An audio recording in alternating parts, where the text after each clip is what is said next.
I started trying really hard to respect Seether.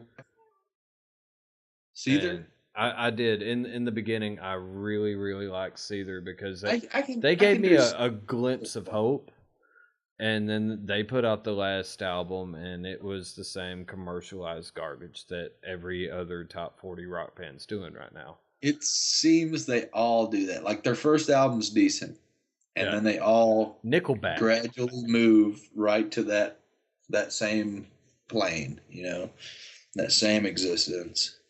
That first album might be killer. Yeah. But as they go along, it's going to gradually just meet the status quo. It is. But my wife did want me to mention, if we're going to talk about music, that she really likes the new Cage the Elephant album. I'll give them credit. They're a very different band. They remind me a lot of a mix between the 70s and 90s alternative. They're pretty authentic. Right. They remind me a little of the Foo Fighters. Yeah. They've definitely got elements in their music from like the 70s and the 90s. So I dig that. I'm glad you pointed that out. I've never thought about that before. Yeah, they really do. But I stumbled across their first album on accident, and little did I know that it was going to be one of my favorite albums I've picked up in the last 20 years. It's just fantastic. And then it is. I guess they've got a new album out right now. I haven't actually listened to it myself, but she's been listening to it, and she said it's good. She asked what we were going to talk about, and I said we might talk about music and stuff too. And she said, "Well, make sure you mention that. Make sure you mention the new Cage the Elephant because it's awesome." So it is. It's check it out. I'm going to check it out later, and we'll see. Another band along that line. I mean, if I had to pick a band they sound a lot like, it would either be Modest Mouse or Jet. One of those two.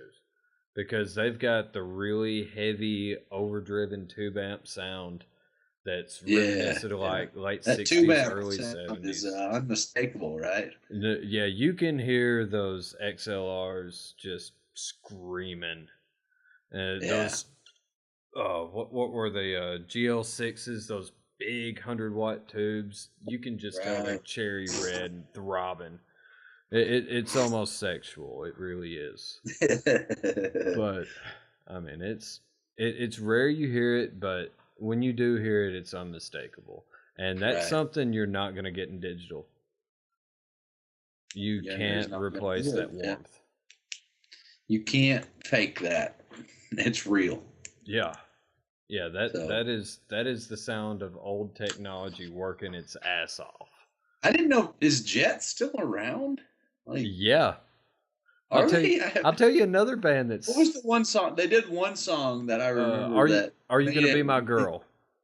Yeah. That was their big one-hit wonder. Yeah. But Toad the Wet Sprocket just put out a new album.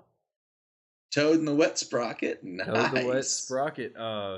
And somebody was telling me the other day that Sponge either put out a new album or they're writing a new album.